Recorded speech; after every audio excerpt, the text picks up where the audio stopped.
น้ำท่วมครับค่ะคุณผู้ชมหลังจากที่ฝนตกหนักอย่างต่อเนื่องนะทำให้เกิดน้ำท่วมและน้ำป่าไหลหลากหลายพื้นที่เลยค่ะในจังหวัดเชียงใหม่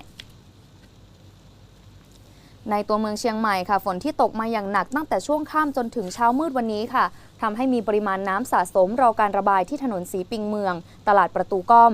ระดับน้ำบางแห่งค่ะสูงถึง50 เซนติเมตรและในช่วงถนนลาดต้นยางถึงแยกโลตัสสีปิงเมืองเจ้าหน้าที่ได้นำแผงกั้นงดให้รถสัญจรเนื่องจากมีระดับน้ำสูงค่ะขณะที่บ้านไร่ตำบลบ้านแหวนอำเภอหางดงก็มีน้ำป่าครับทะลักล้นคลองเข้าท่วมบ้านเรือนพี่น้องประชาชนได้รับความเสียหายประมาณ30 หลังคาเรือนทางเทศบาลตำบลบ้านแหวนก็ได้มีการนำทรายมา